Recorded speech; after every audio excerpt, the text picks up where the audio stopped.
Welcome, Jet fans, to an episode of the Jets Life Podcast. I'm your host, Anthony. I'm joined, as always, by Big Dom. We got a lot to get into today. The Jets finally kick off OTAs, which means we're refreshing our timelines for quarterback meaningless stat time. We got our first look at some of the rookies. We'll get into, obviously, some of the news on Kenyon Sadiq and some other things. There were a few big trades made yesterday. Obviously, June 1st being a major day on the NFL calendar. And because of that, a couple of trades did hit the market yesterday. And also, Jets are playing a little game of merry-go-round at the kicker position when we had one in our building last year. And he leaves, goes to Atlanta, and now the Jets are just kind of cycling through a revolving door of kickers at this point in time. We have a good show for you guys on this beautiful Tuesday evening, day before Game 1 of the NBA Finals. For all those Knicks fans who wait for this for a long time, embrace it and stay safe, especially if you hit on 7th Ave. If you're enjoying the show, hit that like button. If you're new, subscribe. Please leave a comment in the chat. I'd love to hear your thoughts on everything. But let's get right into this thing, Dom. First off, how's everything going? How you feeling? Pretty good, man. Living the dream, man. We got NBA Finals coming up. It's been a long time, 27 years for that rematch. So it's gonna be fun. It's gonna be pumping. Let's finally take one home, man. I have not seen one. So listen, the last time they won was 73. I was born in 77. So we're due. We're definitely due, Mm-hmm. And I'm getting pumped up for a little vacay next week too. So yeah. Yeah, and for all those in here, and we'll obviously refresh everybody, but we'll be on next week, but the following week, as Dom just mentioned, him and I will be at a yearly timeshare we go out to in the Tampa area, so we will not be live the following Tuesday. Obviously, if anything breaks, we'll try and get that news out there, but the hotel we stay at doesn't have the best Wi-Fi for podcast services. So, again, appreciate everyone for joining. Hit that like button, subscribe, and let's get right into it, Dom. Obviously, the Jets, probably the biggest thing we wanted to make sure happens is all these rookies that we got, all these 3 first-round picks, and so on and so forth. We want as many of them signed as early as possible. I don't want to hear nothing about offset language. I don't hear any of that crap, and the Jets get right to business. All the guys are signed with the exception of Darryl Jackson, but this week, obviously, coming to terms with Omar Cooper Jr. These rookie contracts are all slotted. There's no, change in the value. It's all predetermined. The only thing that can change is that offset language like we always talk about. Is it the guaranteed money that we're really discussing? No, even guarantee. It's a fully guaranteed contract. Everything is pre-slotted. The only thing you can do is, in the instance that he gets cut, like after 3 years, let's say, and the Jets still owe him, let's say, $4 million or $4.5 million, whatever it might be. If he signs with another team for, let's say, $3 million, technically with offset language, the Jets would get $3 million cap relief. But as a player, if that happens and you get a $3 million contract somewhere, you want to be able to capitalize on your old contract and then a new $3 million contract. Gotcha, so that's the only thing that you can really negotiate with these rookie contracts. And that's why it's so stupid when you have situations like we had with Zach Wilson, when he was a rookie, and he misses the first 3 days over, honestly, and I get it. You got to play hardball when you're negotiating these contracts and stuff like that. But if you're concerned in the back of your head, is this quarterback I picked 2nd overall when I cut him? Yeah, well, he knew it right off the bat. He's like, I suck. How did I get here, man?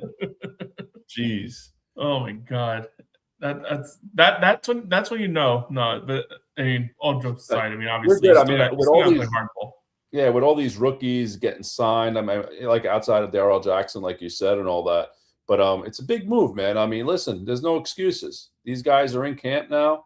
They're learning. I mean, all this stuff they're learning right now means a lot. They're going to be way in advance. You know what I'm saying? So come when it actually starts, when our mini camp actually starts, they're going to hit the ball running. They're going to know the playbook very well, and holy, let's see what happens, man. I'm actually pumped up that Omar Cooper got signed finally, and he's at camp now. Mm-hmm. We get to see a little bit of that, his speed out there, his durability and all that good stuff. Yeah. And I saved this for a little bit later, but we're kind of on the topic a little bit. But I don't know if you heard Aaron Glenn's press conference. I think it was today. Maybe it was yesterday. No, it was today's press conference. They're doing 2 joint practices, and I'm actually looking up the schedule right now. First Tampa. Is it going to be in Tampa? That's what I'm checking. I don't know if we play Tampa this year or in Tampa this year. Or that would be awesome, dude. We'll definitely hit that one up for sure. Because that would actually be. Oh Jesus, what the hell is going on here? Do we even play them this year? I don't think we played Tampa this year. No, in training camp. Oh, okay. The frig. That would be pretty wild, though, especially here. If it is, our luck, it's going to be in Florham Park. So, too bad there, broski. What the fuck is the word? Preseason. There you go. It's like I'm writing training camp schedule. I'm like writing every friggin' word. I don't think it'll say it there, will it? It does. Yeah. Oh no, they're in New York for it. It's the first week of it. It's the first week of it. So they're playing against Tampa, at Pittsburgh, and then wrap things up against the Giants. Nice. For the third week. That would have been fun. That could have been a nice little trip. Anyway, yeah, could have tried to make that happen, especially with the joint practice. Like, I mean, honestly, anybody who watches joint practices and watches like the preseason games, they say the joint practices are more not game-like, but you're getting a little more action than you would in a preseason game because preseason games starters barely start, especially the first preseason game. Starters really don't start at all or play at all. Yeah. And then, in this joint practice setting, you are getting all the starters on both teams going head to head. Which I think is pretty cool. It is more of a game-like situation. For sure. But yeah, anyway. So I mentioned earlier, they're going to hold 2 joint practices against Tampa while Tampa's up there to visit. They're not going to do joint practices with Giants, not going to do joint practices with the Steelers. I don't understand why they wouldn't. I think that's actually – I think it's better for both teams, you know what I'm saying, to see where they're at, I think it is. I think it's a good barometer for sure. Yeah, especially if you got rid of one of the preseason games, there should be more of that, involved, I think I remember when Saleh was the coach, I think they did joint practices. I think they played Green Bay back-to-back years. There was something weird where they were able to, or maybe it was two times in 3 years or whatever it was. Right. And the first time they did it, Green Bay was way better than them. It was miles apart. And then by the time it was Saleh's 3rd year, it was okay, now you could see we're moving in the right direction. Obviously, we all know where it ended. But right it is a good little, kind of.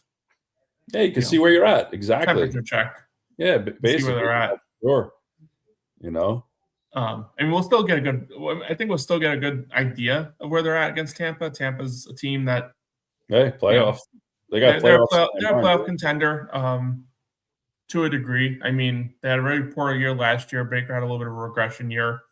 Obviously missed the playoffs in the weakest division in the NFL.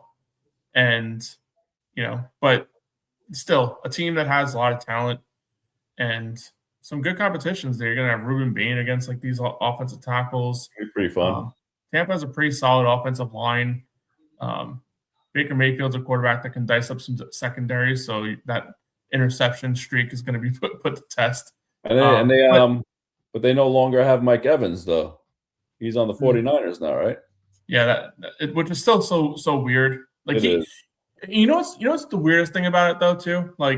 He's going from Tampa to another red team. That's the kind of player that needs to go to I don't know, Cowboys or something like that. Yeah, the Eagles. Completely different color scheme than. Come to the Jets, dude. That would have been nice. That's when Joe Namath left and went to the Rams, complete color shift. Or Joe Montana. Well, no, Joe Montana went to the Chiefs, so still some red, but just a little different. But anyway, yeah. But that should be a good little experience there. A little battle too. I don't know. Like, I just don't know why teams just don't do it. Like, it just makes too much more sense. I mean, I guess you don't want to get injured or whatever have you, but I don't know. But they don't play it hard. You know what I'm saying? They're just practicing. They know what they're doing. But yeah, injuries do happen. I get it, but it'll happen in practice anyway. You know? Yeah, I mean, if that's the way it's supposed to be, it's supposed to be. Yeah, anyway.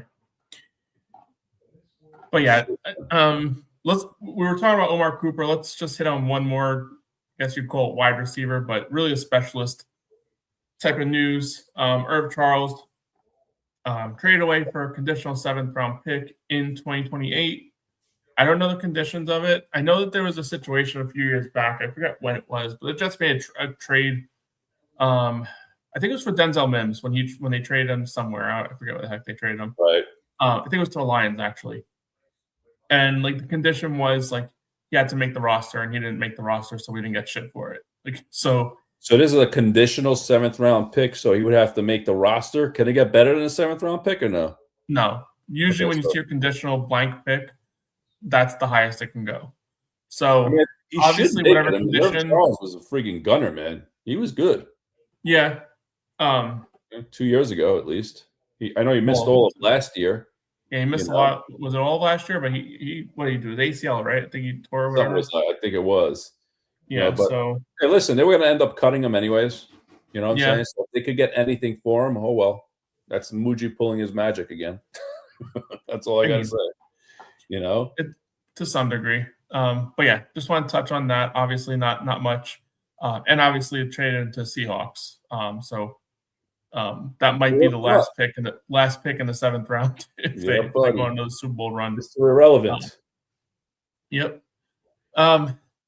So that's all I had in the receiver news. Let's stick with rookies though, and this is actually something that's got me a little grumpy. Obviously not crazy grumpy, but a little grumpy. The Kenyon Sadiq news. Obviously injured, groin injury, had a procedure. He's out for OTAs. They say he'll be ready by training camp. I just obviously just want a fucking normal year. You know what I mean? Like, just can this team ever fucking just be normal where so he had surgery, shows up, everyone's doing good. I know it's the NFL, players get injured and sway this. Yeah, but they said it was a minor procedure. Wasn't it something like a hernia? They believe he'll be ready, but a hernia or something like that. I think I heard something about it, like just a little hernia. Anyway, regardless, I mean, he's still there. They say he'll be ready. He's not working, you know. He's still looking at the playbook and all that. So him being there is, listen, he's not on the field. The kid's a sick athlete, so I'm not really. I mean, like you said, I just wish it was just a normal year. They just go through the progression and this and that. Yeah, I just want normal. Just fucking normal. Just fucking hopefully when the OTAs start, I mean, when the mini camp starts, he'll be ready to roll. And that's what they're saying. So we'll see. That's my hope, but a little annoying. Especially like why he just had the procedure now. He's been with the team for a month. They said they knew it when they drafted him. They should have I just feel like that's something that I just feel like it's something that probably should have just been accelerated. I know you probably still wouldn't rush him to practice with OTAs. I understand that doesn't really change that, but wouldn't you rather have a month and a half, 2 months to get healthy? 100%. Because now you got to, and Kenyon Sadiq. I'm sorry. So Kenyon Sadiq also, he's still learning the position. It's not like he's been doing it for his whole, you know what I'm saying? So this time he's missing his valuable time, just like to know the X's and the O's. I mean, listen, he's got it, whatever. He'll get better and he'll be ready, and that's it.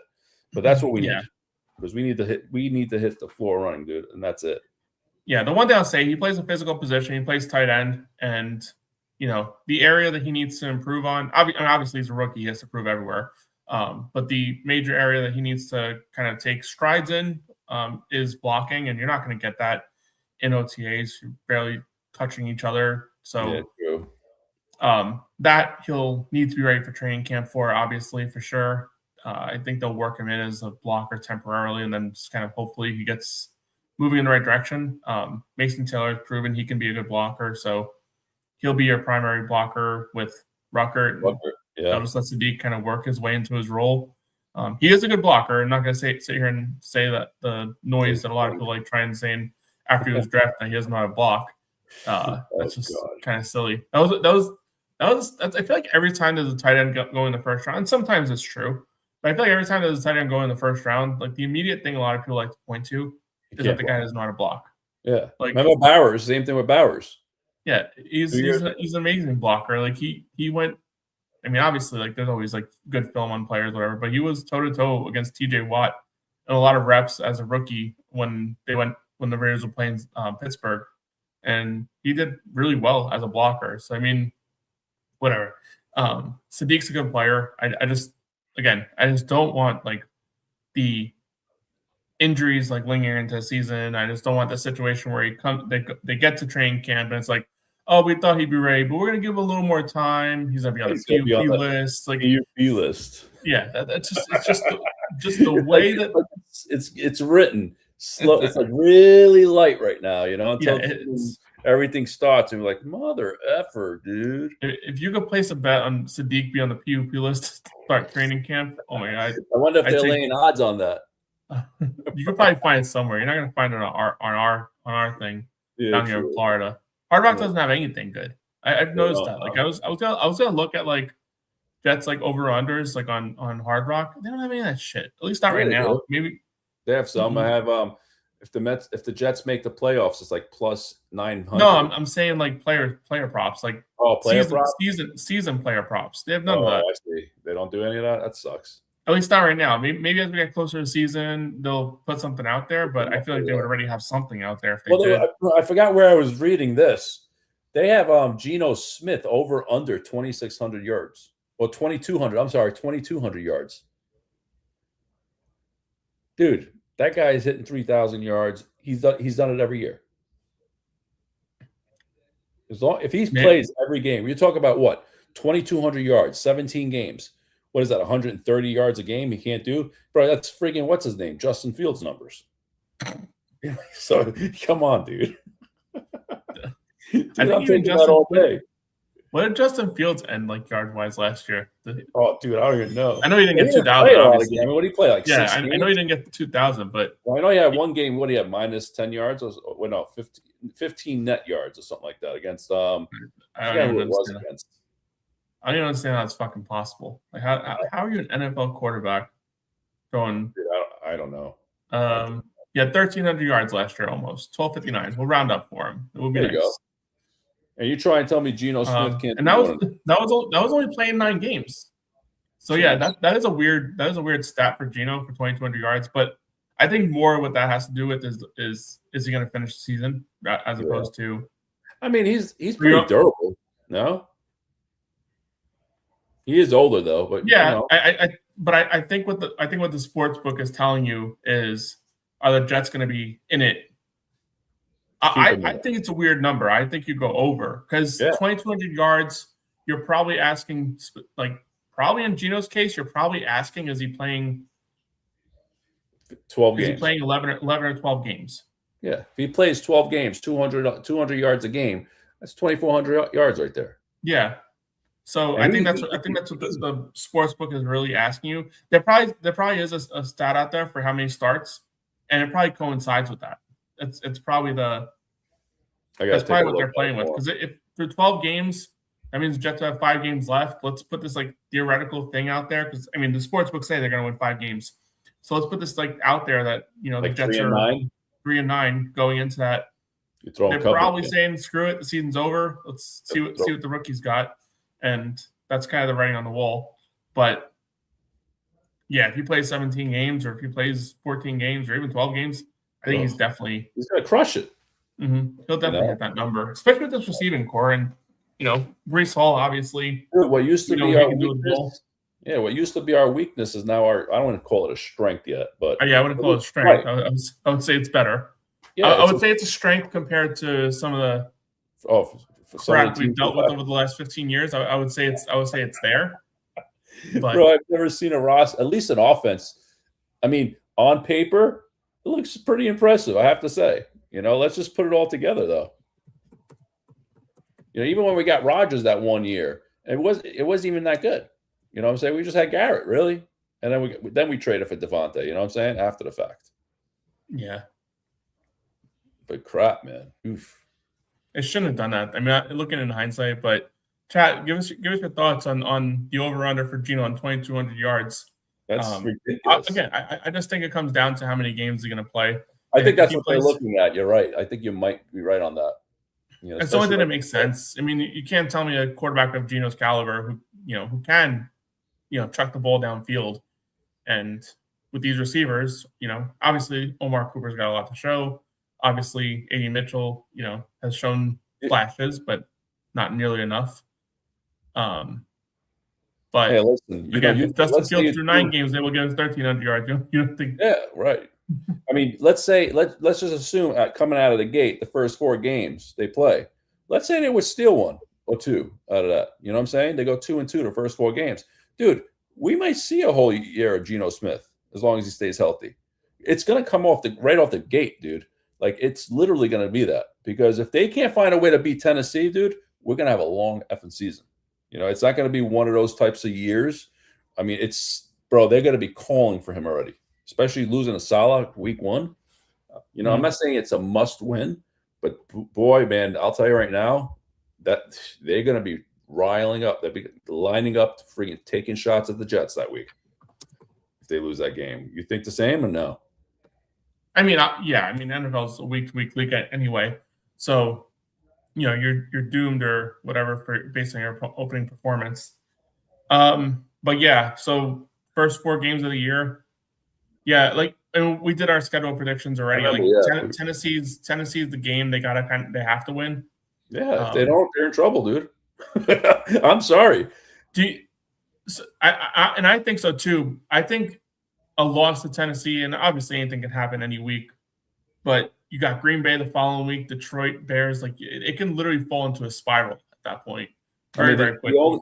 The only positive on that is that they are playing these teams super early. So there's a lot of rust in case, you know what I'm saying? So can they catch a bad Detroit team or a bad Chicago or even a bad Green Bay team? So to make up for it. But still, I mean, you want to try to come out 2-2 the first 4 games to give you a chance of hope. You know what I'm saying? But you come out you can't do 1-3. You can't do 0-4. Obviously, forget it, dude. They're gonna be calling for Aaron Glenn already. 0-4. Yeah, 100%. The only thing he has to do is win week 1, and you know what? It puts the noise down. You know what I'm saying? It lowers the volume in New York. Because everyone expects them to lose to those 3 teams: Green Bay, Chicago, and Detroit. You know what I'm saying? So starting off 1-3, yeah, it's not the greatest, but all right, can we rebound now? Go 2-3, maybe go to 3-3, because then who they got after that? Well, we know we got Miami coming in and friggin' I think they have I don't know why this is pulling the schedule very, very weird. But I think they got Cleveland week 5 or something like that. Yeah, that's what I'm saying. So there is a chance of redemption, but you got to come out beating Tennessee. That's the key. But anyway, we did this already with the schedule. Yeah, I mean, but no, you're hitting on. I mean, they can't lose to Tennessee. That's a bad one. Especially there's probably gonna be a pretty decent Jets contingent out there, of fans out there. I know the Badlands Crew is planning a trip out there. I know Gotham City always makes their rounds out there, along with some of these other groups out there. So it'll be a decent amount of Jet fans out there. But opening week 2, so obviously Tennessee fans will be kind of pumped up. They've had a lot of changes up. Everybody's undefeated the first week. You know what I'm saying? Mm-hmm. Yeah. I mean, just going into I know it's a little bit off topic, but did you hear recently Salah with the whole with the rookie mini camp, and it just it almost seems like he's gotten a second opportunity. I don't know if you've heard it, but so recently Salah was asked about his thoughts on the rookie mini camp, stuff like that, and how come he didn't really kind of use those rookies as a chance to kind of work their way through and practice like normal teams do. To do with injuries or something like that. He basically said it's an opportunity for anyone who wasn't drafted or later round players to earn an opportunity, and that's the same kind of shit that he did when he was coaching the Jets, and he's doing a lot of the same crap. So he doesn't fucking. I'm just hoping, like, you know, it kind of sticks that way, and at least until we play them. After that, he could, you know, everything could be fine. You know what I'm saying? No, screw it. I like Saleh. Unfortunately, he was not a good coach for us, and that's it. I mean, he got dealt a bad hand, bad draft picks, and all that. That really he was the one. He was one of the ones there. Yeah, no, I know that. But if let's say Zach Wilson did hit, we wouldn't be having this conversation right now. He'd be our franchise quarterback. Everything would be beautiful. You know what I'm saying? But that's not the case, and here we are. We're still looking for our next quarterback. So this will be and we're going to draft a quarterback next year, whether we like it or not. But so when do we draft Sam? 2018. Yeah. So 18 and 29 years, we're going to have 3 quarterbacks drafted. Dude, that's insane. It really is. Dude, what's up with this Swordsby kid? Because they rule on it? I know he had like a, what was it called? I know the NCAA is not taking him back. They I think that decision was final, right? No, it's not final yet. Oh, okay. What are you doing, an injunction or something like that? Yeah, fancy lawyer terms. Yeah. Brandon Sorby rejected by first team. What? No, it has nothing to do with that. Latest updates on Brandon Sorsby's injunction case, yada, yada, yada. Here, I'll share. Boom. I mean, I think we touched up on this as well. Would you go as high as a second rounder on this kid? Second, no. No? Well, then you ain't going to get him. Because they're going to be teams like Pittsburgh would do it. Cleveland maybe do it. You know? Arizona, possibly. You say that, but then like we still don't know like how much trouble he's going to get into, even from the NFL. The NFL can also suspend him, which they probably will. I mean, he's going to never play football again? Is that kind of a suspension they're talking about, or just miss like 8 games or something like that? A suspension, not like a indefinite. I mean, I don't know how extreme they'll go, but like Calvin Ridley missed an entire year. Yeah, true. But he wasn't even in the NFL, this kid. So how are you going to punish him being in the NFL? Doesn't matter. It's still a conduct policy thing. No, I get it, but I don't think they could be that harsh on him. That's what I'm saying. Because he's technically not an NFL player. You know what I'm saying? No ruling yet. I think it was the end of the month we'll know if he's going to come out or not. What does this mean? Brandon Sorsby rejected by first NFL team. Yeah, that's garbage. It's just okay. People fucking saying crap.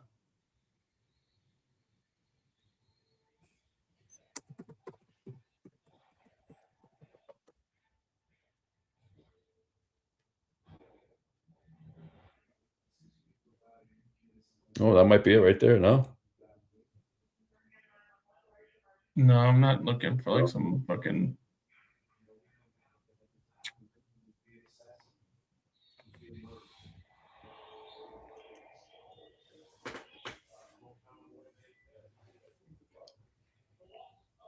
Yeah, nothing yet. You would see it for sure.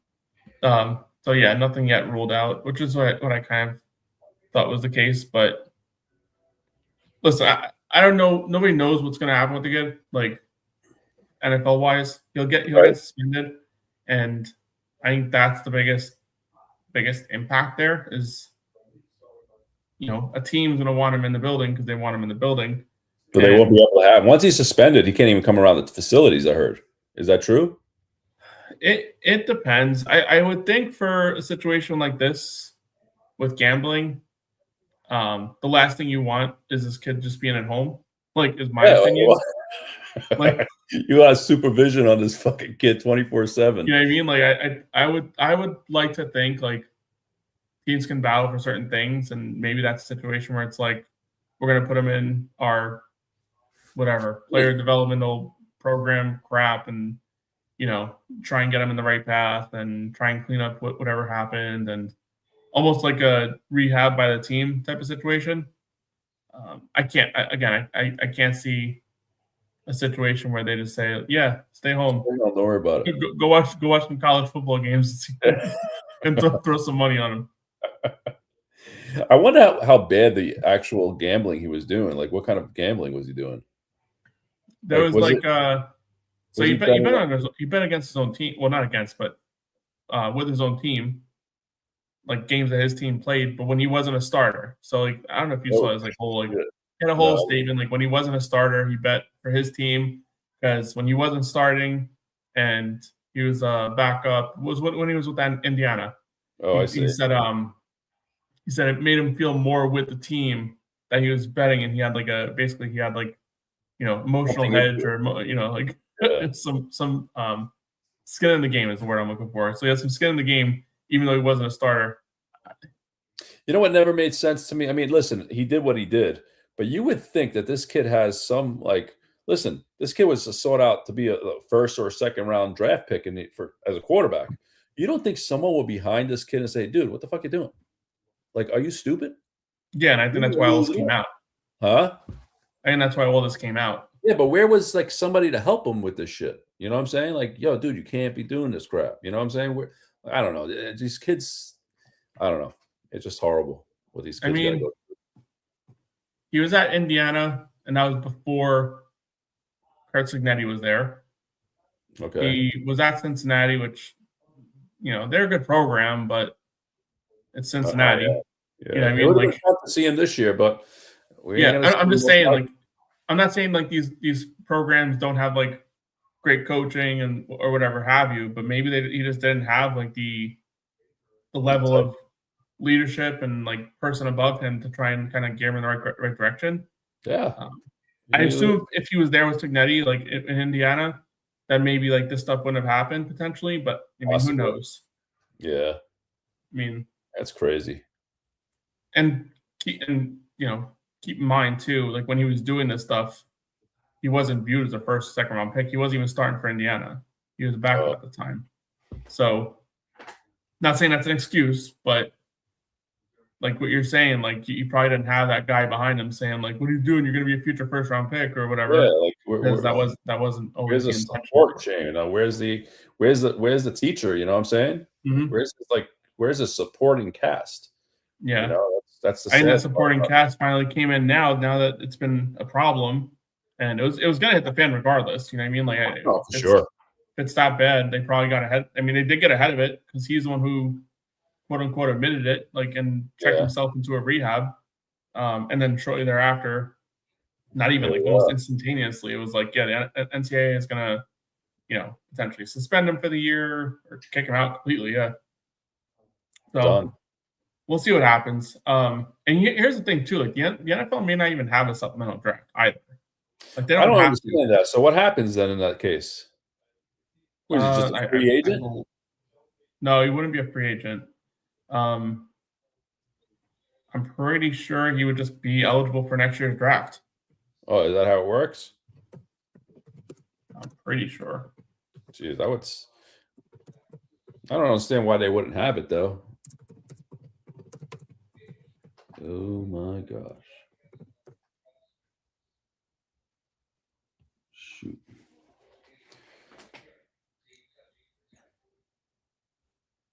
It's just so crazy to think that how many so when there is a supplemental draft, why are there players like I know what's his name was a supplemental pick too, Daniel Jones, wasn't he?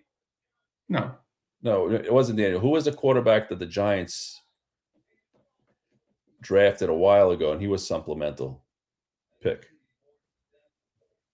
I don't remember that. Oh man, I'm trying to remember.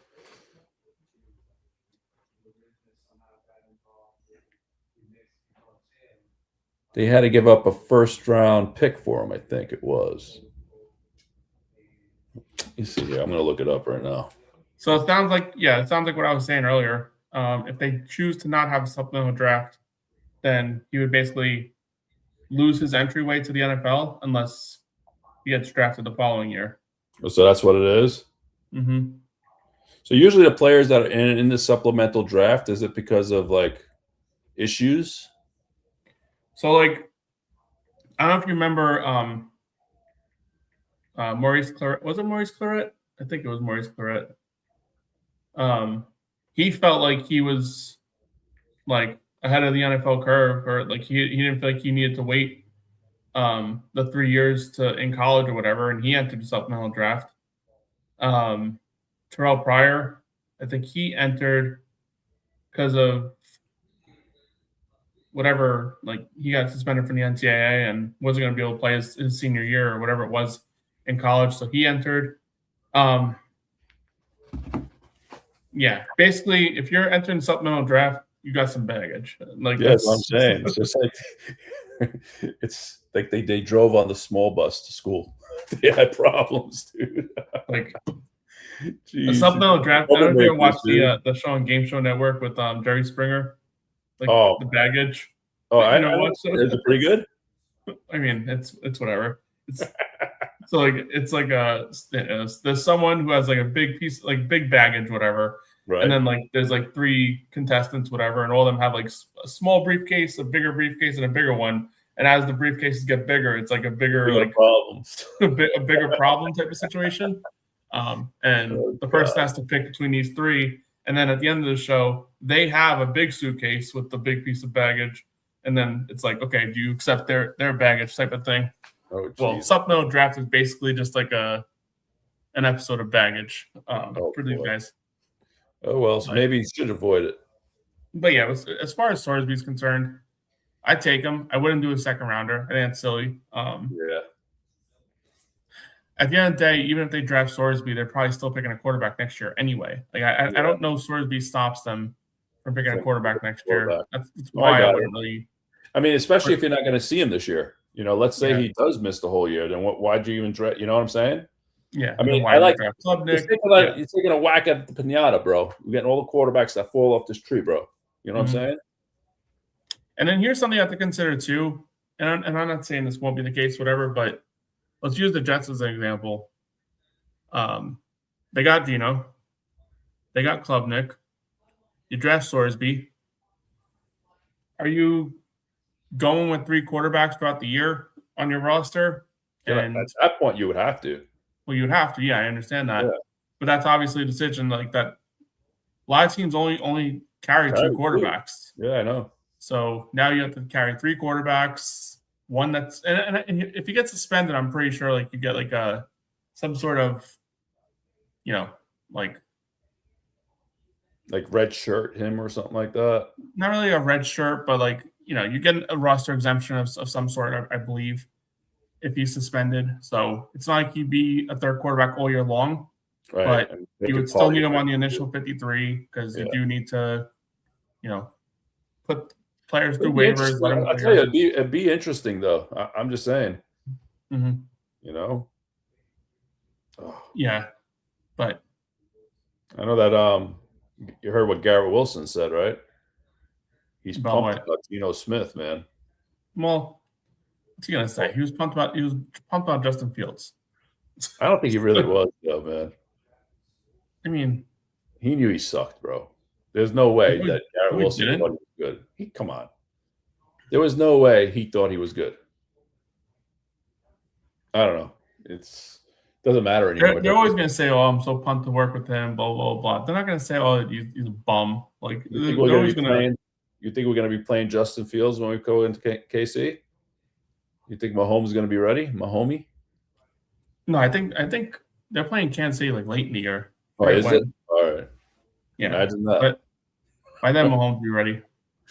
Oh gosh. Justin Fields goes for a career high 200 yards. Oh God. Hey, you know what? I have to say one thing. If any coach could make any quarterback really good like that, damn, Andy Reid just got the touch, dude.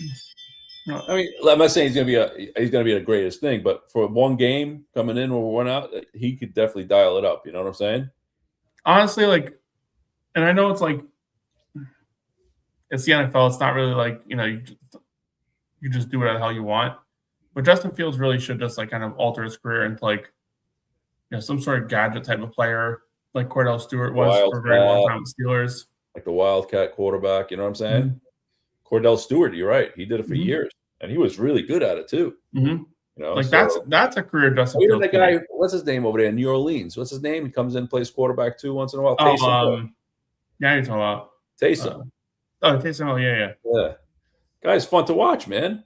Yeah, but that would be a perfect role. And he can, if your quarterback gets injured, a couple million a year, makes a couple million a year. You know he's going to be in the NFL for 10, 15 years, dude. 10 years, let's say. Boom, $20 million he made. He's already made his money. Don't worry about it. It doesn't matter. $40 million from the Jets, right? $40 million from the Jets. Years, $40 million, 30 guaranteed. How you doing? I think he got obviously his rookie contract was around 20, 30 million probably. Yeah, he made his money, bro. Or top 10 pick. Yeah, he made his money. He made his money. Right. Now you can go out there, be, a situational running back or, gadget. Listen, he don't want to run for the Jets, dude. He don't want to run. And that's why that's all that shit that started with the Jets. You know what I'm saying? So, you know what? We gave you a chance and you're telling me you don't want to run. Come on. Imagine an employer gives you $40 million sitting I don't want to run. You got great legs, but you don't want to run. All right, goodbye. That's why Woody Johnson said what he said. You know what I'm saying? Listen, that guy hates to be proven wrong. But let me tell you something. You screw him over, he's going to make the world know. You know? But anyways, maybe Woody Johnson should learn from the Knicks. Stay away from football operations. So, all right. Here's what I'll say about that. In order for you to stay away from football operations, your football operations have to be able to figure it out on their own. No, I get it. He has yet to hire 2 people to run the organization to the impact of what Leon Rose have done and Worldwide West have done and Tom Thibodeau was able to do and what Mike Brown is doing. Mm-hmm. Like, he has not hired well by any means.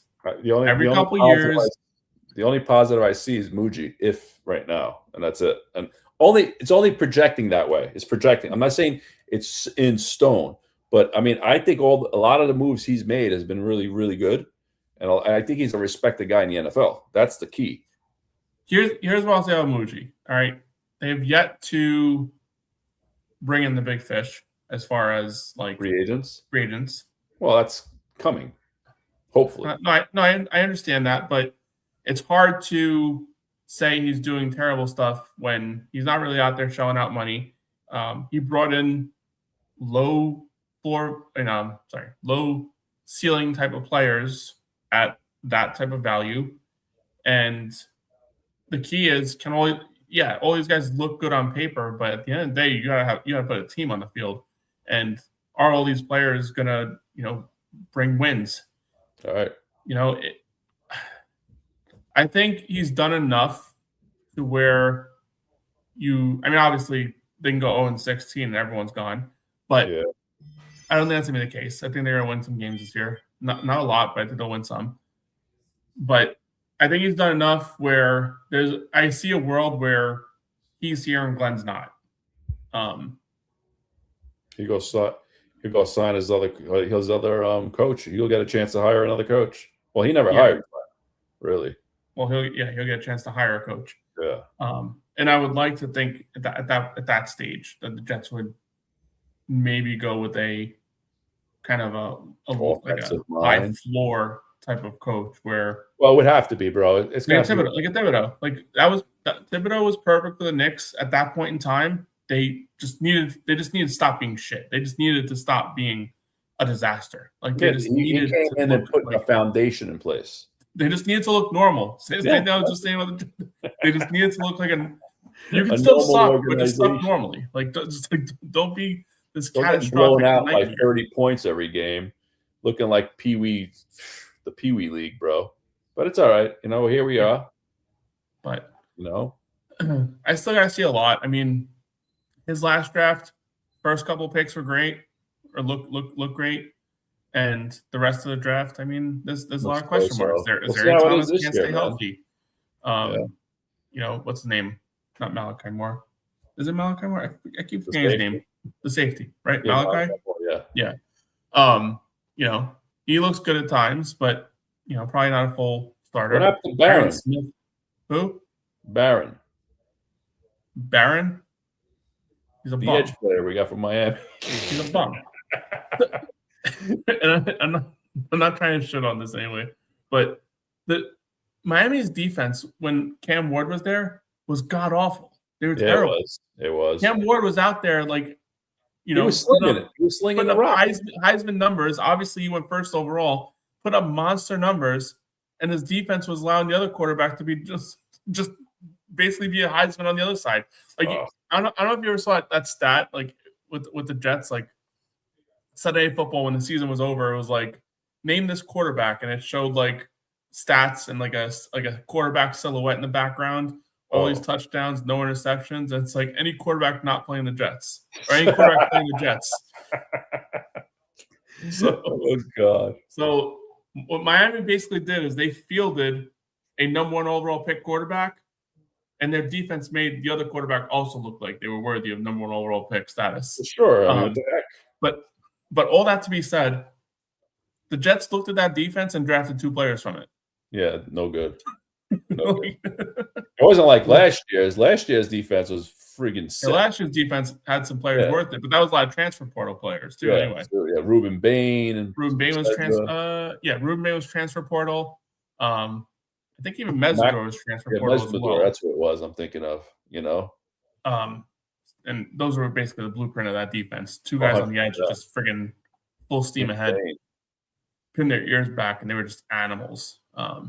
That was a cool defense to watch. Have you watched any of the OTAs? Have I watched them? Yeah. Have you heard any news of the OTAs? Yeah, we'll touch on that a little bit here. I was gonna go into like some of the. So I guess first thing we'll talk about something I kind of got out of the press conference from what's his face, Aaron Glenn. Like the Jets have been terrible for a very, very long time at situational football. 3rd and shorts, 3rd and longs. Like it just doesn't matter what it is. Like they just can't seem to find their way through these situations, whether it be on defense or offense. Right. Over the course of the last like couple of weeks, I guess, or a few days, they've been kind of prioritizing that in OTAs. Like yesterday they focused on 3rd and I think it was 3rd and 2 or less, trying to get the first down offense to be successful and forcing the defense to be able to make stops.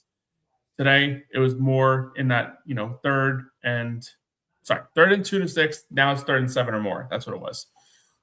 So 2 and 6, offense should be able to be successful at a higher rate. And 3rd and 7 or more, offense should struggle a little bit. Defense should be able to, shut it down, get off the field. And that's something the Jets have failed for a very, very long time. And I feel like it's never really been like a point of emphasis, at least with definitely not last year. Nothing was a point of emphasis last year. No, I mean the last 2 years ago, defense was like freaking when Saleh was here, not the last year's Saleh, but the 2 years before that, years 2 and 3, that defense was elite. It was a top 5 unit in the NFL. You know what I'm saying? I think there were situations. They knew how to get out of situations, where the offense couldn't do shit. They couldn't even stop a nosebleed. Mm-hmm. So now what I like that Aaron Glenn's doing, though, I mean, this is coming out, situational practice reps, that he knows the problem. So here we are. Let's try to fix the problem. Now, I want to say something here because we don't know for sure, but do you think that's more the coaching staff telling Aaron Glenn this is what we need to start doing? You know what I'm saying? Like you got Frank. I would hope he understands. They were terrible in situational football last year. Because I wonder if it's more of a strong word from the whole coaching team rather than just Aaron Glenn. I mean, they won't come out and tell you that. Oh, it was his idea. You know what I'm saying? Yeah, so, I mean, because I've never heard of this before, that the Jets would even do something like this. Maybe Rex Ryan days, maybe, but think about that. Before that, dude, we haven't had a coach here that understands this kind of stuff. Like it's so crazy. Like when you're watching these games and you're just like sitting there and it's like, okay, get off the field, whatever. And they just the silliest things. And it'll always like be something like you can watch on the screen, like, oh, watch there, watch that, watch that. Oh, okay, he's wide open. I know it's a lot easier to see it on TV. Yeah. I get what you're saying. No, 100%. But how many times have listen, even us fans, even the whole the Jet Nation, for instance, we watch a game on TV and we know exactly what that other team is going to do to us, but yet our coach or our coaches cannot defend it. Like, for instance, they know, what was it? I'll give you a perfect example. Last year, they couldn't stop the run for nothing. They never, ever stack the box. Every team that plays us knows we can't pass. What do? They stack the box. You know what I'm saying? Well, I think the difference is that while we couldn't stop the run, we also couldn't stop the pass either. I got you, but we're a little bit better in the air. You know what I'm saying? Trying to stop. Because Brandon, listen, outside of Brandon Stevens last year, he had a couple rocky starts in the beginning. He actually panned out to be an okay player. So here's my thing with that. Teams just weren't throwing as much. Yeah, it's true. They were running it down our throats, dude. Like, corner is still it's a problem, dude. I really thought corner was a big need for us, and we addressed it in the second round, obviously. And granted, Jamal McCoy didn't go until the 5th round, which, I mean, obviously, but medicals are a real problem. Oh, for sure. But I was definitely in the neighborhood of if there's a corner there you believe in at 16, and the receivers there that you're not crazy about, because we had no idea Sadiq was even an option. Went down already. I know Delane went, and who was that other one? There was 2. Colton Hood went 2nd round. I think Delane was Dolphins got Chris Johnson, but I think Delane obviously was the one before we picked anyway. Yeah. Next year's gonna be the corner, dude. Listen, next year's draft, quarterback, receiver, maybe quarterback, definitely corner. You know what I'm saying? They're definitely gonna hit corner next year with one of those picks. And best player available, dude. Another receiver, bro. Oof. Maybe next year the Jets go quarterback and Shamar Stewart in the top 5. Who's Shamar Stewart? South Carolina defensive end.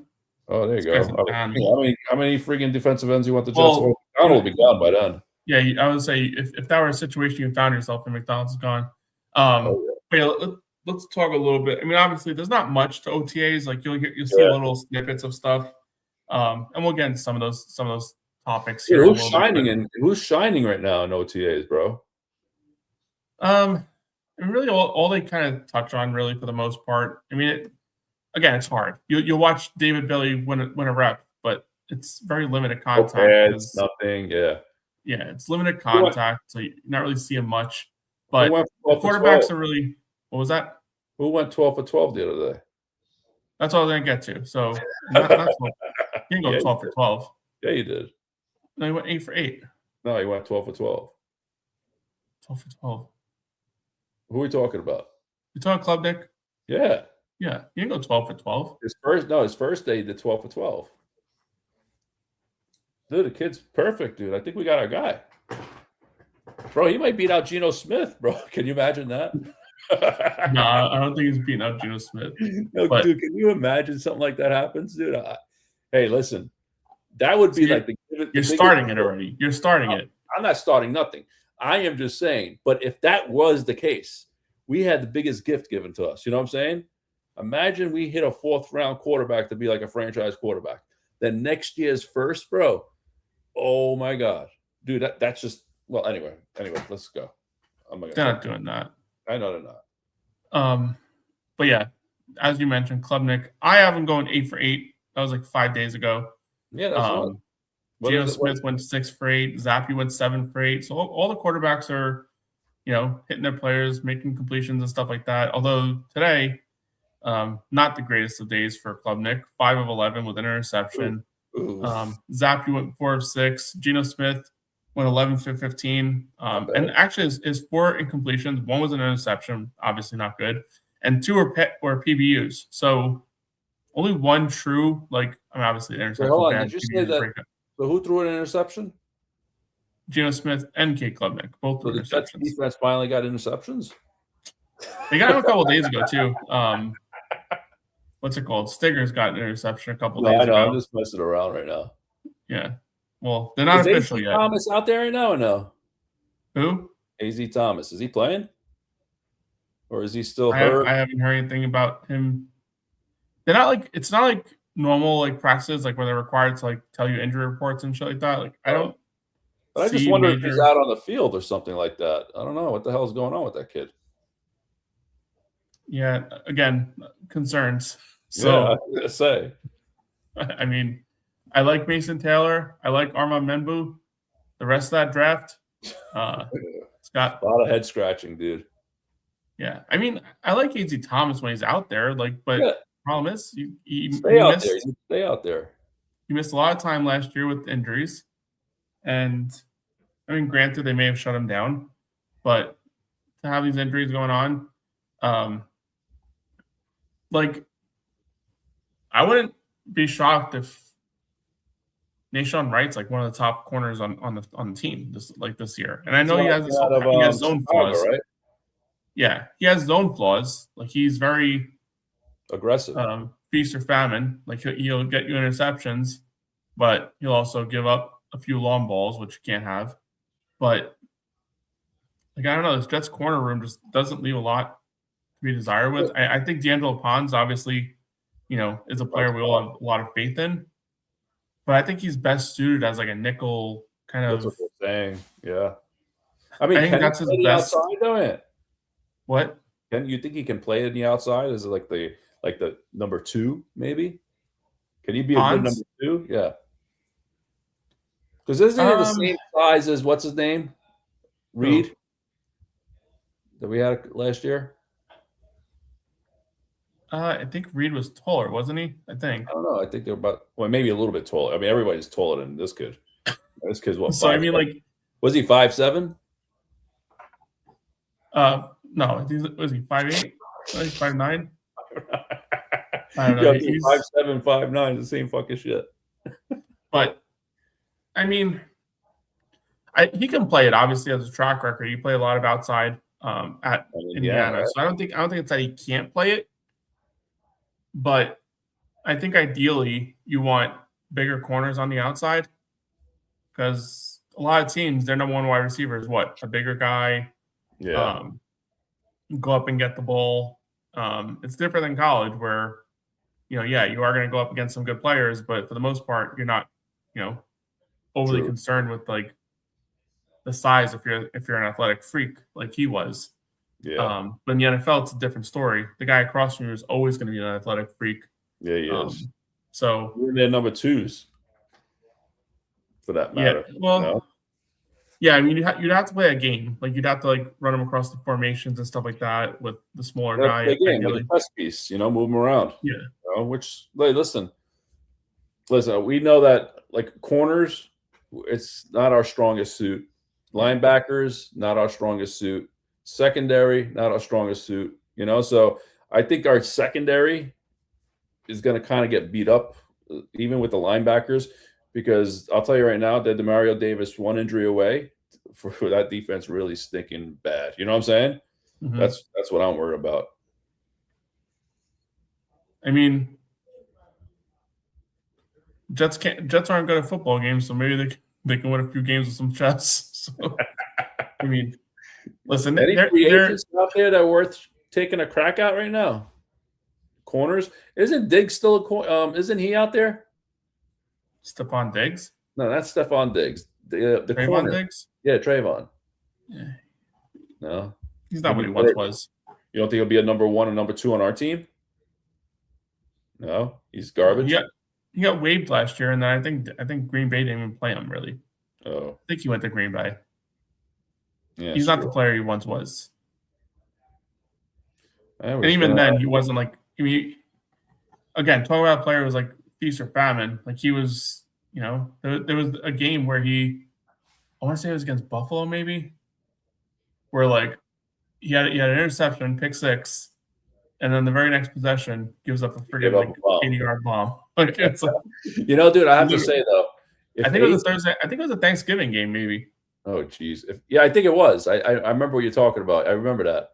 I'll tell you right now, though, if let's just say A.Z. Thomas can play. I'm not saying he's going to be a number 1 or anything like that, but let's say he's a good player. Hey, you know what? It won't be so bad. The thing is, stay on the field, though. You know what I'm saying? Yeah. I mean, here's the thing. All right. So, like, we all understand the Jets window is not open yet. It's very far from open. They can't even find the window right now. It just cracked it open. It just cracked. Well, maybe they're looking for a window in a cement wall, right? So there you go. Their window is not even visible at this point. They still need to cut through the cement. But a lot of these players, and this is like, again, I'm going back to Saleh, because here's one thing about Saleh. I feel like he understands what is required to eventually lead to winning. He just could not do it. He just couldn't figure it out. And maybe it was the quarterback. So maybe he figured it out with Tennessee with Cam Ward. But, you know, you have all these young players that you're going to need to develop, because if you are trying to eventually get to a point where this team is playoff caliber, dare I say, championship caliber at some point in time, a lot of these players that are on the roster right now, like A.Z. Thomas, could he develop into a full-time starter, you know, solid corner on the opposite side of the field? Yeah, of course. He was a third-round pick. He has the potential. Every player has potential. Yeah, that's why they get drafted. But more likely than not, the Jets are going to have a new corner at some point. It's going to be a starter next year. Pons is likely a major piece to this defense down the road and for the future. I think he's that kind of player. But there are going to come points in time like where you need rotational players. Like you need like depth. This team is always just like lack depth. Even when they were a solid team a couple of years ago, once the injuries started happening, the entire defense fell apart. It did. Once they traded away JFM, that entire defensive this defensive line was a strength. This defensive line looked like a monster unit. That was traded away JFM right there. Yeah, I mean that was. I still go back to like that's like literally when everything changed. Yeah, that guy was obviously what he is now. He got $20 million a year. But you could have locked him in though. You could have locked him in for a lot cheaper then. Yeah, you could have got him for. You could have. He signed 2 years, 15 with Denver after we traded him. Right. That's going to get him 4 years. 4 years, 40. 40 million or something like that. Oh yeah, he was locked in. You know, he liked it here. He did like it. He liked New York. He was a good locker room guy. Yeah. You know, strong locker room presence for sure. And then you trade him away for even like Mario Davis. We got rid of him twice. You know what I'm saying? Now he's back the third time. Like, didn't you learn your lesson, man? This guy is a friggin' ball animal, dude. Dude, he was outstanding as a rookie. Yeah. And then I think they traded him away to Cleveland. Then he hit free agency. Then we signed him back. And then we get rid of him again. And it's like he went to Cleveland, was a good player, came back to being like the player he was before he left. And then because I think he was under Rex, if I remember right. Played with Rex. I think he did, yeah, for sure. Yeah, he did, because he came out the same year as Geno, or the year before, one or the other.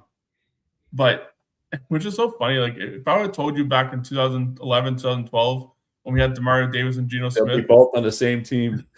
Not even that. Like 20 years later or 15 years later, wherever it's been, Geno Smith and Demario Davis on the team, you would have thought things went really, really well. Yeah. Right? Well, especially if you had a quarterback for that long. You know what I'm saying? Jesus. Oh, if you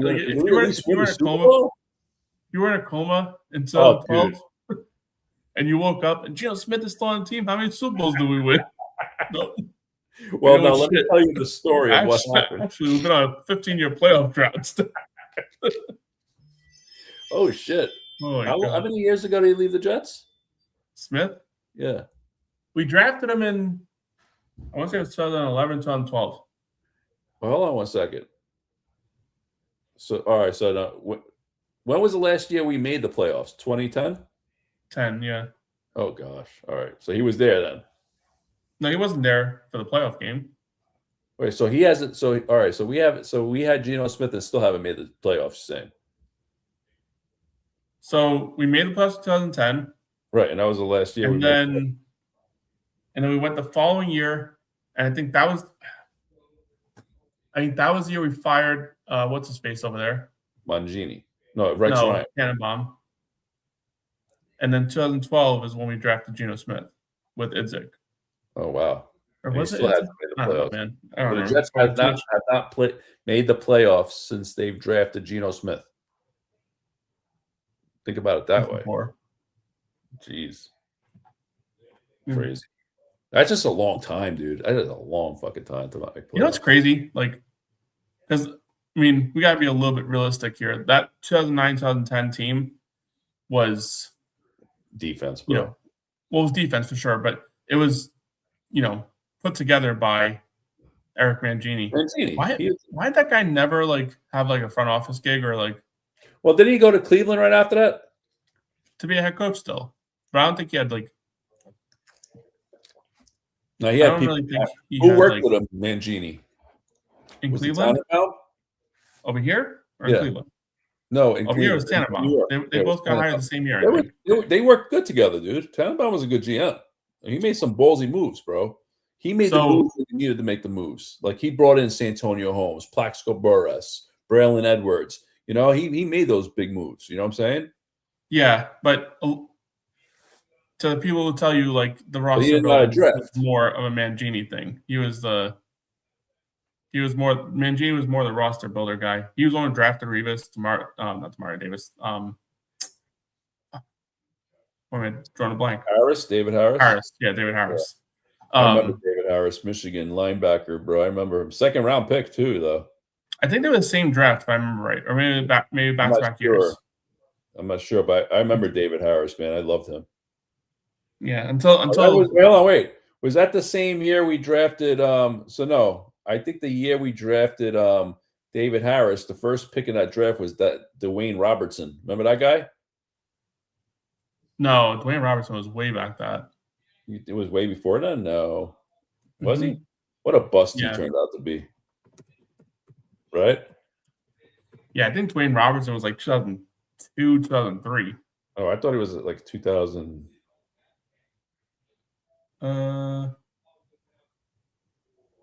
Dwayne Robertson. 2003. Oh wow! So 3 years before Revis, because Revis was 2006. Okay. Yeah.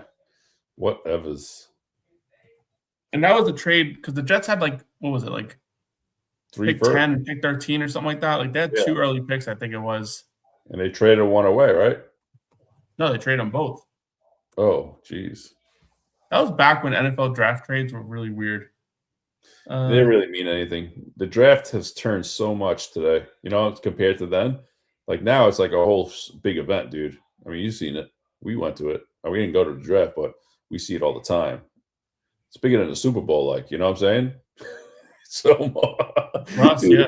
It's the whole world, dude. It's they all are zoned in this draft. I've never seen something so powerful in my life. Hey, you know what? One thing I have to say, man, Roger Goodell definitely knows how to friggin' put a league to the highest level, man. That guy's something else. I mean, you talk about it, the NFL calendar never stops. No. Just this when you thought slowest time right now, getting ready for it. The 2 months of nothing. But after that, it's not, bro, it's 9 to 10 months of not something going on. Mm-hmm.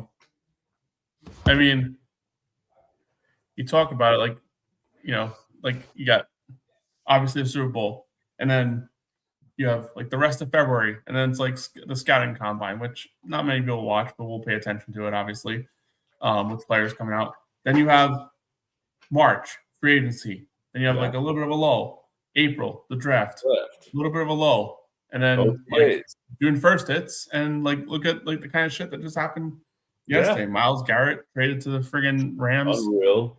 AJ Brown. What's his face over there? AJ Brown traded to the Patriots. Obviously, both moves. Who's going to cover him? Wait, so I guess let's start with that, because that is a Jets related topic, I guess, with the Patriots bringing in a wide receiver. What do you think about that trade? I mean, listen, for you know what? You want to help Drake May? I think for the Patriots, it was a pretty solid thing. I mean, listen, Patriots, the way they think right now, they're going to be picking. Listen, they have Super Bowl in their mind. Okay, that's the move. All right, we can get to the Super Bowl. This is what we need. And honestly, to be honest, that's what they needed. They needed a receiver. So now he's got himself a number 1 receiver. I know the guy brings baggage, but he's a damn good player. So they give up a number 1 for him. My whole thing is, listen, I mean, it only helps the Patriots. It's going to make them better. I I don't think the Patriots are going to be as good as they were last year. That's my thing. I'm not saying they're going to stink. They're probably still going to make the playoffs, but I don't see them winning. What did they go last year? 12-5, 13-4. Patriots, yeah, 13-4, I believe. 13. I don't see them doing 13 wins next year. I see maybe a team like 11-6. Because remember, last year they did have an easier schedule, one of the easiest in the NFL. So now they're going to have a harder schedule. You know what I'm saying? So, like I said, I still think they're going to make the playoffs. I think that was a good move by the Patriots. It's something that, listen, they've done it for years. They took Randy Moss in. They turned these prima donna receivers into, like, you know, good players. They kept their mouths shut. It might be a Kraft thing, you know, if anything. So the thing with Brown, he's 30 years old. He's got 2 more years left on his contract, where he's making $18 million next year, 24 the following year, which isn't a lot for a receiver, but he'll be 32 years old, making $24 million. Still relatively young, but he's a guy that's he's got size, but his biggest strength is that size to speed combination. Right. And you gave away a first round pick for him. It just seems a little rich in my eyes when you consider, like, the history of receivers getting traded. So, guys, your question: yeah. Do you think he's a top 5 receiver in the NFL if he's healthy? Do I think he's top 5? If he's healthy, no, not top 5. He's gone healthy. AJ Brown. I mean, who's better? I mean, listen, there's obvious a couple. 5. I mean, we got. I don't think he's top 5. I mean, he's probably right there, man. I mean, name 5 better receivers. Okay. I put Puka ahead of him. Okay. Still put Justin Jefferson, even though, you know, he's got his issues. Okay. I mean, I don't even think he was the top receiver on the Eagles. Like, no, well, I'm just saying. Well, he was dealing with injuries and dealing with some bullshit, though. But if you get a healthy AJ Brown, bro, he's still a number 1 receiver on the NFL, like a number 1 receiver. The guy could. I can tell you right now, if he plays the whole year, he's looking at 1,300 yards, 11 touchdowns. That's AJ Brown. So let's keep going. Right. Jamar Chase, obviously. Oh yeah. Okay, I think we're already at 4. It's right. I'm telling you, it's right there. He's right there. CeeDee Lamb. CeeDee Lamb. Okay, he's. I'm telling you, he's right there. Then you got to put the AJ Browns in the world. Amon-Ra. Okay. He's right there, bro. I'm telling you, you're going too far. He's right in that little mix right there. Like, he's from that 5 to 8 range. Because you get a good AJ Brown, he could be a number 2, number 3 receiver. I'd still even put Mike Evans above him. Maybe not, because they're the same player, dude. Huh? Mike Evans. But Mike Evans is as consistent of a player as you can ever ask for. I know his injuries are starting to pile in right now. I don't think he's a top 10 now anymore. I think he's like I mean, you're saying if he's healthy. Okay, so if Mike Evans is healthy, what, he doesn't get the same benefit of if health? I mean, I'd still put Mike Evans up there. I see what you're saying, like, but you know what it was too? You know what I'm surprised at? No one offered any picks for that friggin' kid out of Jacksonville, Brian Thomas. Like, that guy was rumored to just go for a 2nd-round pick. He's still but I don't think that was ever really realistic. Maybe it was all bullshit. It had to be BS. It had to be. I think they were maybe shopping him to the idea of, like, because here's the thing, they gave up a lot of draft capital for Travis Hunter. And I'm not saying you kind of duplicate a mistake by also trading away a good player, but they probably felt like, okay, we need to recruit some assets because we don't have this draft capital. Let's see if we can shop one of our key players to bring in. And I think if someone would offer a first, maybe they would have done it. I think he's gonna be the type of player where you look back and it's like, oh man, if he really was going for a 2nd-round pick, someone should have freaking given it to him. Because dude, he was an animal his rookie year. Like that was just. Dude, I just never seen the drop off. You know what I'm saying? Well, you know what? I see one drop off. That's when. Well, that was due to injury though. Was Odell Beckham? His first 2 years, he was friggin' best receiver in football. I think he screwed up his ACL. Yeah, that's what it was. Who? Plus he went to the Browns and then, like, became miserable because the Browns had that down year. really bad. Oh, when they I don't know went if you all remember in? the Browns. Was that The when they Browns went all traded for in? them. What? Was that when they went all in and got everybody? The Browns? I don't remember they got. I don't remember how much they. But I mean, they did go all in because it was after Baker's rookie year, and he had a monster rookie year. Yeah, I remember that. He had a monster rookie year, and then they fired what's his face and hired Freddie Kitchens, and that was a horrible move. That's where they screwed up when they. Yeah. I mean, they fired the guy mid-year, and Freddie Kitchens had a good year, but they should have just kept Freddie Kitchens as the OC. Man. Yeah, just never had his chance, dude. Due to injuries and them screwing him over and getting rid of Baker and all that kind of shit, you know? Yeah.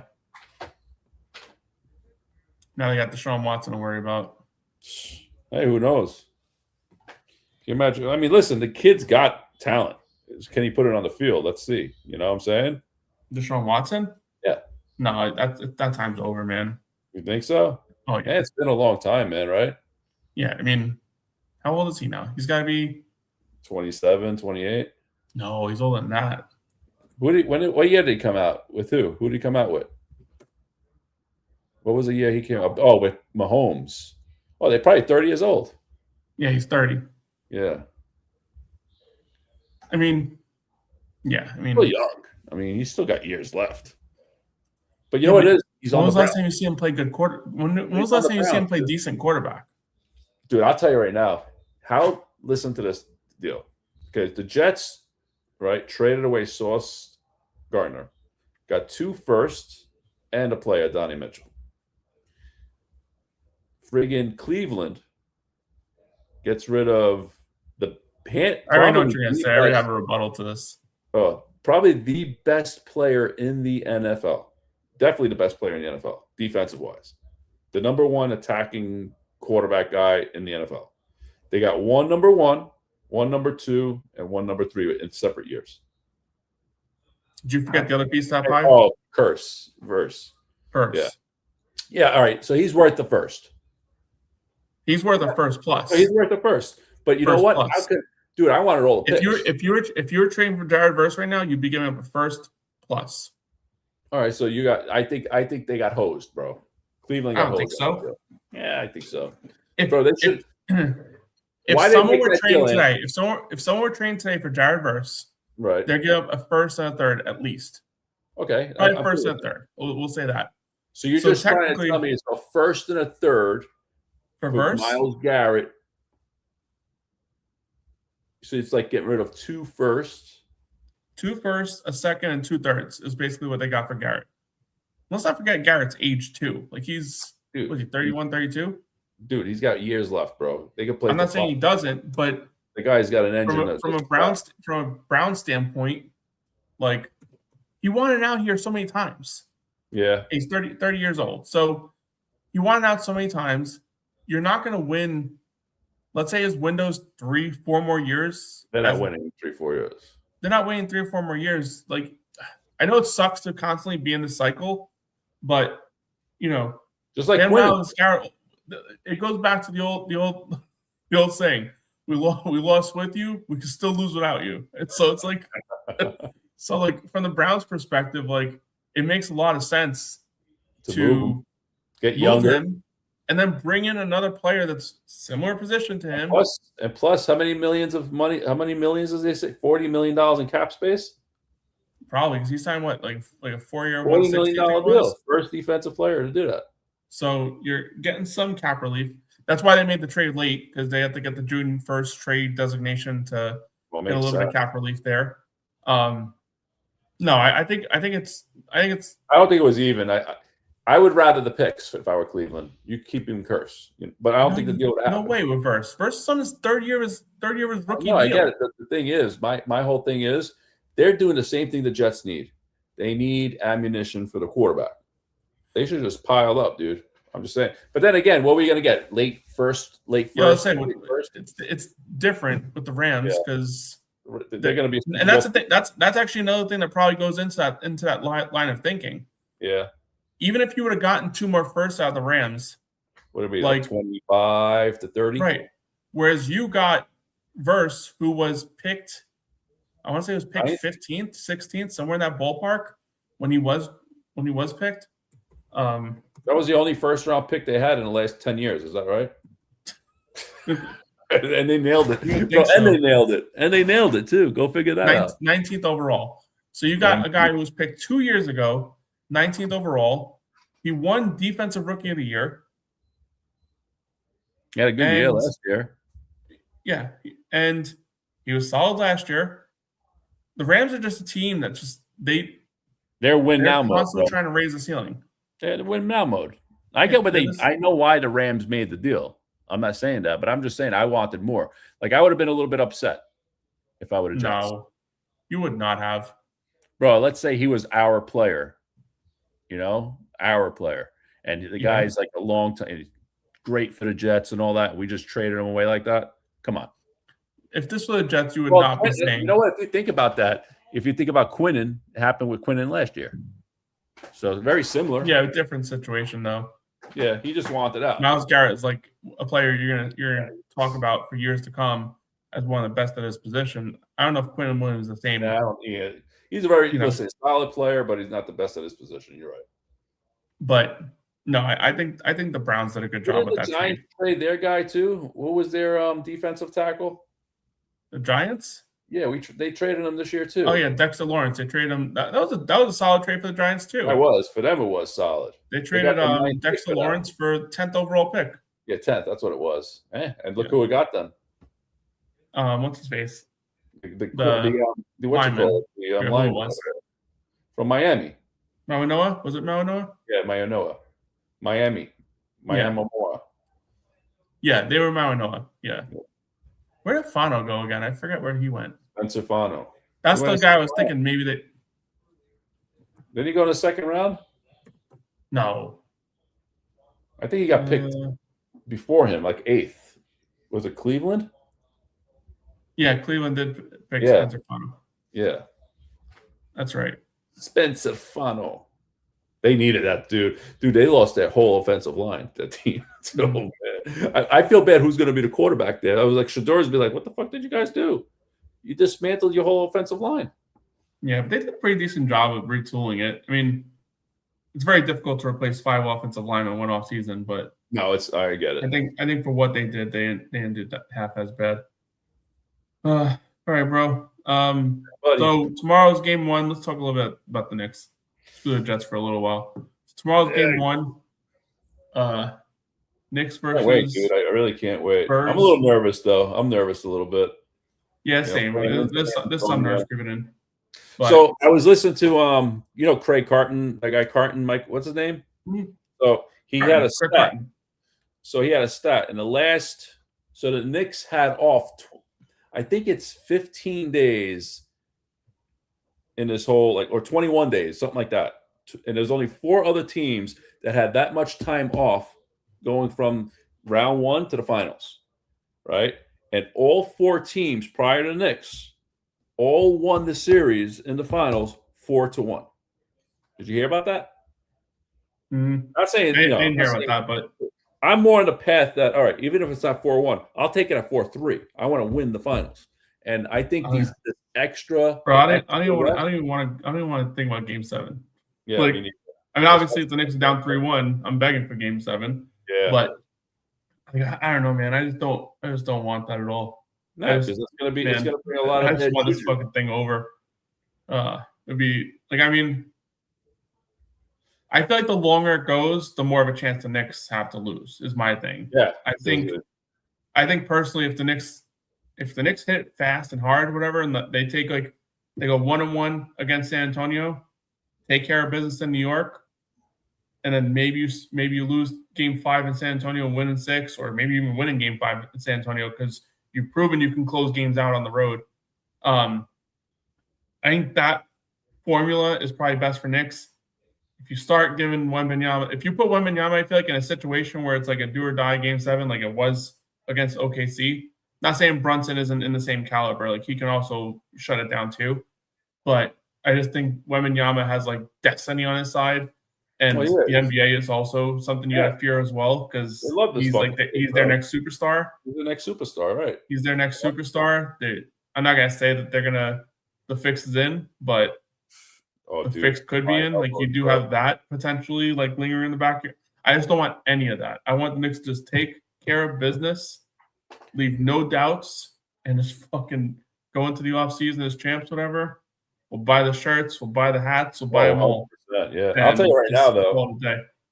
Tomorrow's game is a big freaking game, dude. Especially after all that. And that's where it all comes in. You lose this game, you're talking about a long series. And if the Knicks win this game, you're like immediately pressure's on. 5 or 6, like you said. But here's the other thing too. I mean, my whole thing is they played them 3 times this year. The Knicks won 2 out of the 3. Okay, yep. A lot of it has, and they kept Wemby kind of in check. You know what I'm saying? Well, you do have to keep in mind, like Wembanyama was injured at the end of last year. When he started the year, he was on a very strict like minutes like limitation. Like he was only playing like 20, 25 minutes a game, like throughout the month of December, and that's when the Knicks played him twice. Oh, okay. And then, so I want to say the Knicks, obviously they won the NBA Cup. Hold on, let me look it up right now really quick. But I know for a fact that the game they lost to the Spurs, they lost by 1 point or 2 points. They lost by 2 points. Yeah. I'm trying to pull it up here. Okay, so here's how it was. NBA Cup, December 16th, Knicks won big, 124-113. That was the game I'm referring to where like Wembanyama was on a very limited minutes. And obviously the game kind of got a little bit out of hand, so didn't really have a need for him to play much more than that. Looking at box score. Like, is he even on here? What the fuck? Like I didn't see Wembanyama on here, to be honest with you. I know he played, but this is weird. But anyway, he was on a limits like restriction to start the year. They played again on New Year's Eve against the Spurs. And in this game, box score.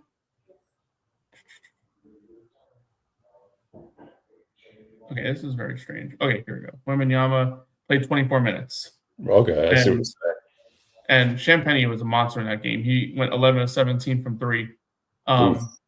But then you got to keep in mind, when the Knicks played him the 3rd time in the middle of March, I want to say the Spurs were on some sort of like slump. No, they were only an 11-game winning streak when we played them. Yeah, and we played them, and we beat them big.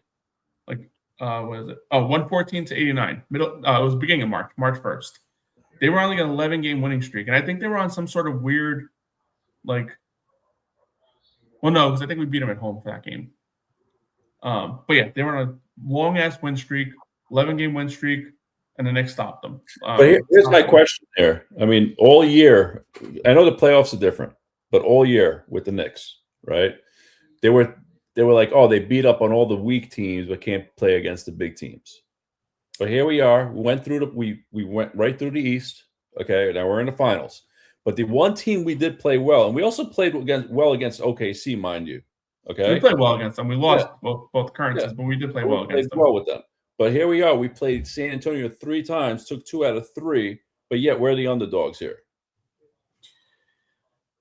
Bro, it started at minus 250. Yeah, it's working its way back up though now. It is. Everybody's got the Knicks. Down, whatever you want to say. Yeah. Up for the Knicks, down for the. Way. They say by the time the game starts, it's going to be like it's going to go to like 180, 170. Yeah, because I mean, I think a lot of people are buying into the Knicks right now. But I'm buying in. I mean, I'm bought in too. Yeah. So I think when you look at this series, like the Knicks have the veteran leadership. They have veterans littered across this entire roster. This is the team to win now. Mm-hmm. If they don't win this year, bro, we ain't winning another championship in a long time. Spurs are a team of the future for sure. We're going to be talking about the Spurs as a team that maybe 3 championships in a span of like 6-7 years. Be a dynasty, yeah.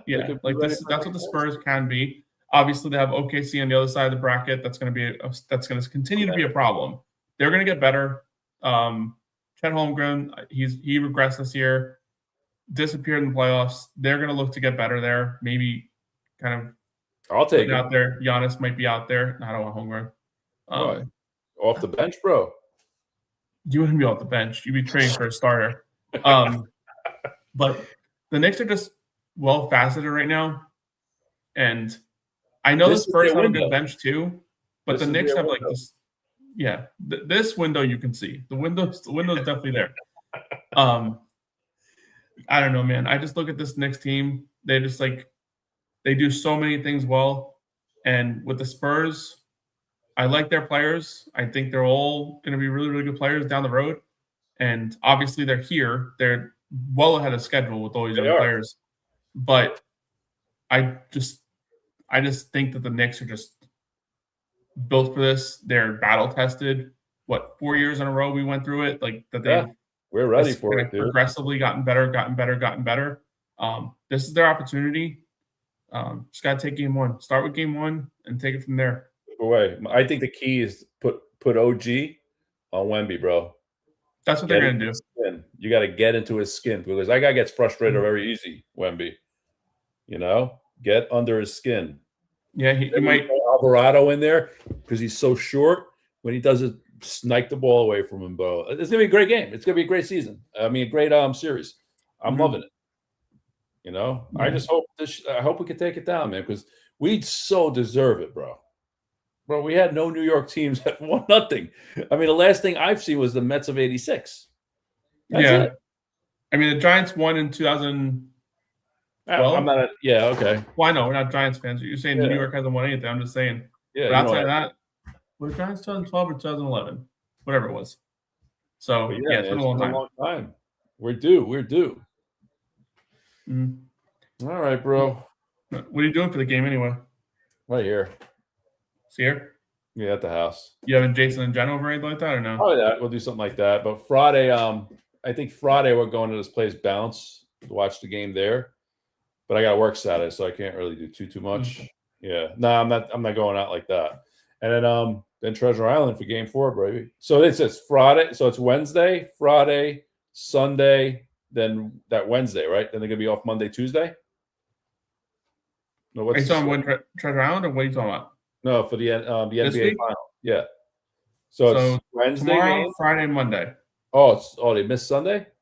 Yeah. So with the finals, they don't do that every other day thing. Oh. Okay. Every travel is 2 days off. So they go Monday. It goes Wednesday and then Friday. So you have the 1 day off, and then you have a travel 2 days. So Saturday and Sunday off, play on Monday. Then you play on Wednesday, 1 day off. Then you travel again. So Thursday, Friday off. Thursday, Friday off. Then Saturday 2 days off. Then you travel again. You have Sunday, Monday off. Tuesday. And then you travel again Wednesday, Thursday, Friday. So it's holy crap. Yeah, NBA finals are it's long if you go to like a 3-week ordeal. Bro, 2.5. If you go to 7 games, you're traveling 2, 4, 5, 6, 7, 8, 9, 10 days of travel. Plus 7 games. Well, it's 1 day of travel, 1 day like practice and stuff like that is what they do. Oh, but if you think about it. Game 1, game 2, that's 2 days. Mm-hmm. No, game 1, day off. Game 2, 2 days off. Game 3, 1 day off. Game 4, 2 days off. So that's 2 days. That's 10 days. Game 4. Then game 5, 2 days off. Yeah, 2.5 weeks. 6, 2 days off. Damn, 17. The whole thing is 16 days. Yeah, holy crap. That's game crazy. 1 it starts on a Wednesday, ends on a Friday. So 16 days. Let's just end it now. You know what? Let's just end it in 4, bro. Knicks in 4. Well, that's the thing. I want all the Treasure Island to be dedicated. That'd be nice. Bro, that Wednesday, imagine. We're up 3-0 to watch that game, dude. That'd be great. It'd be great. But regardless, it'd be great no matter what, as long as they friggin' win the whole fucking thing. That's all. Yep. All right, bro. A lot of fun. Hit the like buttons, guys. Hit that like button. Subscribe. Go next. With us to the end. If you're with us to the end, please subscribe. Leave a comment. We'll respond for sure. And if you're a Knicks fan, you're living in glory. Have a good time. Stay safe. Don't climb those street signs on 7th Ave. And if you're a Jet fan, our day will come. We'll one day be climbing street signs as well. But unfortunately, that day is not today. But who knows? These turnarounds can happen at any time. We'll see what happens. Hit that like button. Subscribe to the channel. Most importantly, let's go Jets and let's go Knicks.